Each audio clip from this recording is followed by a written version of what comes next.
अक्सर हमने देखा है कि साढ़े साथी के नाम से लोग बहुत ज्यादा डरे होते हैं। उनको लगता है कि पता नहीं साढ़े साथी से क्या हो जाएगा, क्या पूरी लाइफ तबाह हो जाएगी, क्या जिंदगी में कुछ नहीं बचेगा, क्या सब कुछ खो देंगे हम, कि रिलेशनशिप से लेके काम से लेके क्या सब कुछ बर्बाद हो जाएगा और लाइफ में कुछ भी करने के लिए नहीं बचेगा। जी हाँ दोस्तों, ऐसे ही थॉट्स आते हैं कई लोगों के मन में जिनको साढ़े साथी के बारे में डीप नॉलेज नहीं होती है। उनको बस इतना पता होता है कि साढ़े साथी का मतलब ही है खराब टाइम। नमस्कार दोस्तों, स्वागत है आपका इस चैनल पे फिर से। तो आज हम बात करने वाले हैं शनि की साढ़े साथी के इफेक्ट्स के बारे में। बिल्कुल डिटेल में एनालिसिस करके मैं आपको बताऊंगा कि एग्जैक्टली होता क्या है, साढ़े साथी से हम डरते क्यों हैं और इससे क्यों नहीं भी डरना चाहिए। थंबनेल में आपने देखा होगा कि शनि की साढ़े साथी में मैंने क्या डाला है, छप्पर फाड़ के। क्या मिलता है वाकई में छप्पर फाड़ के? और मिलता है तो क्या, धन दौलत शोहरत क्या मिलता है? आज उसी के बारे में डिस्कशन करेंगे। So let's start guys. बात करते हैं शनि की साढ़े साथी होती क्या है। अब देखिए, शनि का जो साढ़े साथी का टाइम होता है ना, 7.5 साल का होता है। कभी कभी ये 8 साल का भी हो जाता है, क्योंकि बीच में शनि वक्री भी होते हैं, यानी कि रेट्रोग्रेड होते हैं। तो वो फिर एक राशि से दूसरी राशि में जाने में कुछ महीने और लगा देते हैं। तो कुल मिला के आप समझ लो कि 7.5 से 8 साल का टाइम होता है ये साढ़े साथी का। अब ये साढ़े साथी का टाइम लोगों के मन में यही होता है कि बहुत बुरा होने वाला है। जी हाँ, बुरा तो बिल्कुल होता है, क्योंकि नेगेटिव टाइम है, चैलेंजेस बहुत ज्यादा आती है लाइफ में। आप देखोगे कि जब साढ़े साथी चल रही होती है, आपको पता हो नहीं हो, लेकिन आपकी लाइफ में अचानक से बहुत सारी प्रॉब्लम्स आने लगती है। कर्जा बढ़ जाता है, कर्जे में आ जाते हो आप, आपके अपने लोग साथ छोड़ के जाने लगते हैं, चाहे वो दोस्त हो, रिलेटिव्स हो, यहाँ तक कि फैमिली मेंबर्स भी आपके साथ नहीं देते बिल्कुल भी। उसके बाद रिलेशनशिप में प्रॉब्लम्स आती है, मैरिटल लाइफ में प्रॉब्लम आती है, अगर कोई शादीशुदा है तो बच्चों के साथ रिलेशन खराब होता है, फाइनेंशियल इश्यूज, हेल्थ इश्यूज, आंखों में दिक्कतें, हड्डियों में प्रॉब्लम, यहाँ तक कि कभी कभार एक्सीडेंट्स वगैरह होने के भी चांसेस हो जाते हैं। तो क्या ये साढ़े साथी के नेगेटिव इफेक्ट्स हैं? क्या ये पॉजिटिव नहीं हो सकता? अब साढ़े साथी एक ऐसी चीज है, ऐसा टाइम है जब सैटर्न आपको कई सारी चीजें सिखाता है।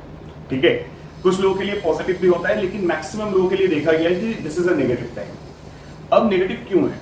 क्योंकि सैटर्न का एक नेचर है शनिदेव। शनिदेव को कहा जाता है कर्म के देवता, न्याय के देवता। वो कभी आपके साथ अन्याय नहीं होने देंगे, आपके कर्मों के हिसाब से आपको फल देते हैं।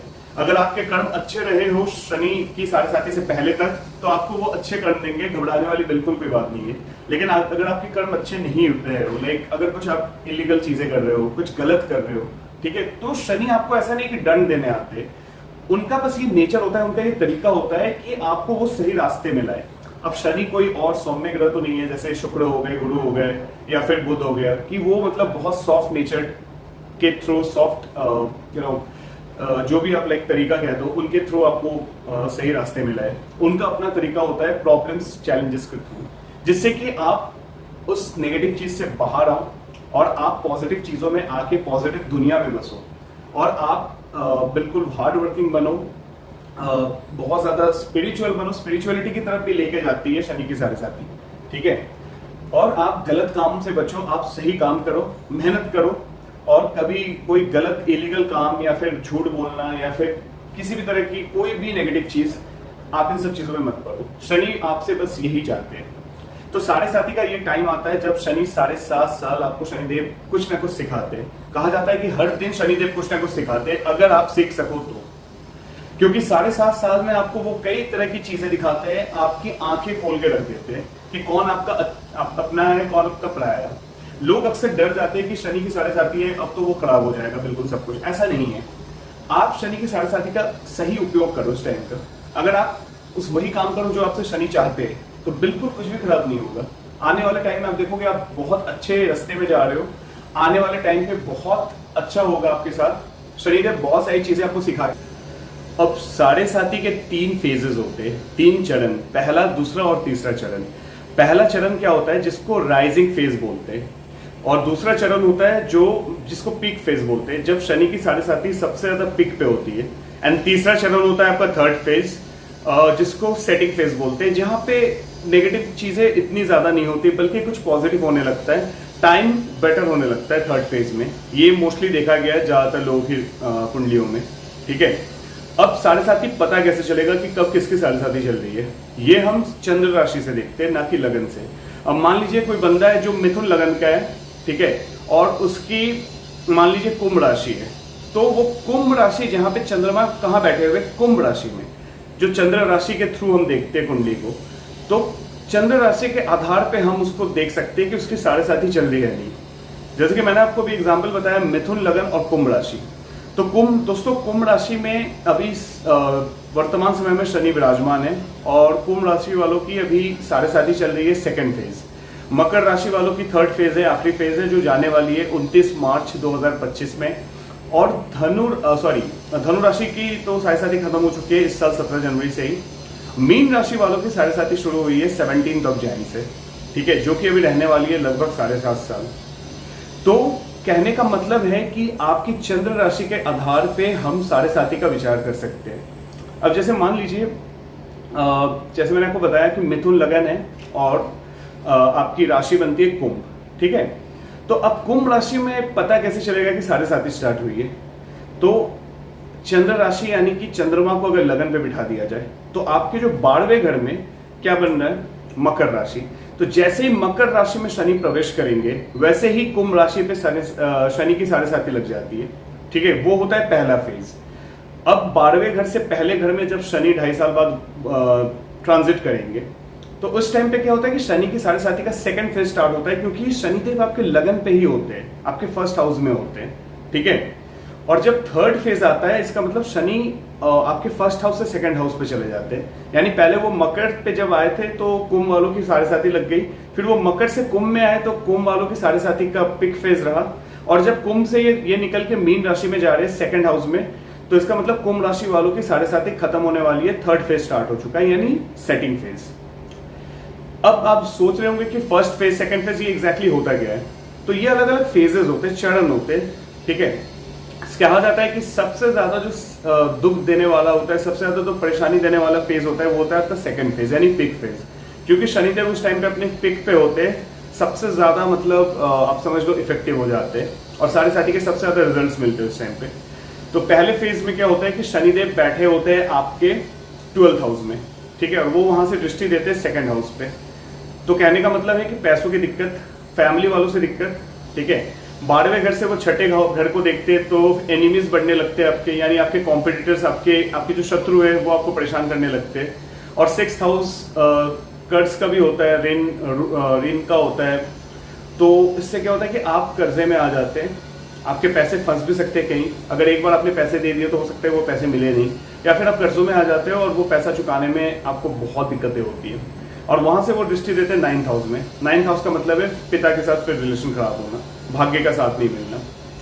जैसे ही साढ़े साथी का जो सेकंड फेज स्टार्ट होता है, जब शनि आपके पहले घर में आते हैं 12वें घर से ट्रांजिट करके, तो पहले घर में आने का मतलब क्या होता है कि शनि उस टाइम पे आपके, कहते हैं ना, बिल्कुल पहले सर से स्टार्ट होता है, फिर बीच में धड़, और उसके नीचे बिल्कुल पैर पे। तो जब पिक फेज आता है तो वो वहां से मैरिटल लाइफ को खराब करते हैं, रिलेशंस को खराब करते हैं। लोगों को लगता है कि मेरे अपने ही मेरे से दूर जा रहे हैं, ठीक है। दोस्तों से, सिबलिंग्स, छोटे भाई बहनों से प्रॉब्लम आती है, क्योंकि पहले घर से वो तीसरे घर में दृष्टि देते हैं, ठीक है। 7वें घर में दृष्टि देते हैं, तो लाइफ पार्टनर से, बिजनेस पार्टनर से प्रॉब्लम आती है, बंदा बिल्कुल खुश नहीं रहता। साढ़े साथी का एक बेसिक नेचर होता है कि इंसान बहुत ज्यादा मतलब डिप्रेस रहता है, अकेले रहने लगता है, एक्चुअली अकेला हो जाता है वो, ठीक है, डिप्रेस्ड हो जाता है। डिप्रेशन में भी कितने लोग हैं जो चले जाते हैं साढ़े साथी के टाइम पे। लेकिन जब थर्ड फेज आता है, तो थर्ड फेज में क्या होता है कि साढ़े साथी के जो इफेक्ट्स होते हैं, हालांकि नेगेटिव इफेक्ट्स रहते हैं, लेकिन धीरे धीरे वो पॉजिटिव होना स्टार्ट हो जाते हैं, ठीक है। आप देखोगे कि साढ़े साथी के तीसरे चरण पे आपको मानसिक तनाव से बहुत हद तक मुक्ति मिलती है, लेकिन ऐसा नहीं कि कंप्लीटली वो चला जाता है, थोड़े बहुत तो वो परेशान करेगा ही, क्योंकि आफ्टर ऑल साढ़े साथी के साइड इफेक्ट्स जो है। अब साढ़े साथी जैसे ही खत्म होती है, तो कहा जाता है कि शनिदेव कुछ अच्छा दे के जाते हैं, कुछ बहुत अच्छा आपके कर्मों के हिसाब से। अगर मान लीजिए साढ़े साथी स्टार्ट होने से पहले आपके कर्म बहुत अच्छे रहे हो, आप डिसिप्लिन रहे हो, तो साढ़े साथी के इतने नेगेटिव इफेक्ट्स आपको नहीं झेलने पड़ते। लेकिन अगर आप नेगेटिव रहे हो, अगर आपके कर्म अच्छे नहीं रहे, तो साढ़े साथी में बहुत ज्यादा प्रॉब्लम्स आती है, ठीक है। तो दोस्तों, अब आप सोच रहे होंगे कि छप्पड़ फाड़ के कब देते हैं। कई लोग हैं, जैसे अगर मैं मिस्टर नरेंद्र मोदी की बात करूं, हमारे देश के माननीय प्रधानमंत्री, या फिर मैं अगर बराक ओबामा की बात करूं, या फिर मैं और भी बड़े हस्ती है, जैसे डोनाल्ड ट्रम्प की बात करूं तो इनको जो अपनी गद्दी जो मिली थी ना इनको, जो जिस टाइम पे इन्होंने मतलब लाइक अपने अपने पद पे, मतलब आप कह सकते हो कि मिनिस्टर्स बने थे। जैसे मोदी जी की बात की जाए तो वो पीएम बने थे, डोनाल्ड ट्रम्प वहाँ के प्रेसिडेंट बने थे यूएस के। तो इनका तभी हुआ था जब ये सारे साथी के दौर से गुजर रहे थे। सारे साथी का जो टाइम चल रहा था, इसी टाइम पे इनको ये हासिल भी हुआ था। तो आप सोच सकते हो कि सारे साथी सिर्फ खराब नहीं करती, अच्छा भी करती है, धन दौलत बहुत ज्यादा देती है अगर शनि की पोजीशन अच्छी हो आपकी कुंडली में। शनि अगर 6, 8 या 12th हाउस में नहीं हो, कोई भी नेगेटिव हाउस में नहीं हो, उच्च का हो या अपनी राशि में बैठा हो, बलाबल हो यानी कि डिग्री वाइज स्ट्रांग हो, तो शनि पैसे भी बहुत देते हैं, सक्सेस देते हैं बहुत ज्यादा करियर में। कोई प्रॉब्लम्स आती है तो वो समाप्त भी हो जाती है, थोड़ी बहुत प्रॉब्लम्स के बावजूद, थोड़ी बहुत चैलेंजेस के बावजूद वो बहुत ज्यादा आपको आगे तक लेके भी जाते हैं। तो सारे साथी सिर्फ नेगेटिव नहीं होता दोस्तों, सारे साथी के पॉजिटिव इफेक्ट्स भी है जो हमें जानना है, ठीक है। तो ये रही शनि की सारे साथी के पॉजिटिव और नेगेटिव इफेक्ट्स। एंड मैं आपको अब हर बार की तरह रेमेडीज बता देता हूँ कि शनि के सारे साथी से बचने के लिए रेमेडीज क्या क्या करनी चाहिए आपको। तो सबसे बेस्ट इंपॉर्टेंट रेमेडी है दैट इज हनुमान चालीसा। आपको हनुमान चालीसा का जाप डेली करना चाहिए, ठीक है, साढ़े साथी के टाइम पे, जिससे कि शनि के नेगेटिव इफेक्ट से आपको मुक्ति मिल सके। कौवे को खाना खिलाइए, जब भी कौवे अगर आपकी बालकनी में आपके घर के आसपास कहीं दिख रहे तो उनको दाने या फिर चावल खिला दीजिए, चावल रख दीजिए, वो खुद ही खा के चले जाएंगे। ये भी बहुत अच्छी रेमेडी है साढ़े साथी से बचने के लिए। शनिदेव की मंदिर जाइए, शनि मंदिर में जाके दिए जला के आइए हर सैटरडे इवनिंग में सनसेट के बाद। और शनिदेव को प्रसन्न करने के लिए आप शनि का जो बीज मंत्र है, ओम प्रांग प्रिंग प्रोंग स शनिश्चराय नमः, मैं रिपीट कर रहा हूं, ओम प्रांग प्रिंग प्रोंग स शनिश्चराय नमः, इसका आपको जाप करना है 108 बार एवरी सैटरडे, ठीक है। नहाने के बाद इसको करना है आपको। उसके अलावा आप गरीबों की हेल्प कीजिए, हैंडीकैप लोगों की हेल्प कीजिए, जो आपसे निचले वर्ग के जो लोग हैं, जैसे लेबर क्लास के लोग हो गए, या फिर अगर कोई स्वीपर्स दिख रहे हैं आपको तो उनको कुछ खाना खिला दीजिए। काले कुत्ते को बिस्किट्स खिलाइए, ब्लैक स्ट्रीट डॉग्स को रोटी या फिर बिस्किट्स खिलाइए, आपके लिए बहुत अच्छा होगा, ठीक है। तो ये थी कुछ रेमेडीज आपकी शनि की सारे साथी से बचने के लिए। तो उम्मीद करता हूं आपको ये वीडियो अच्छी लगी होगी। अच्छी लगी हो तो लाइक शेयर एंड सब्सक्राइब जरूर कर देना मेरे इस चैनल को। और नीचे दिए गए इस नंबर पे आप कांटेक्ट कर सकते हैं अगर आपको कुंडली की एनालिसिस करवानी हो तो, ठीक है। तो मिलते हैं अगली वीडियो में, तब तक के लिए नमस्ते।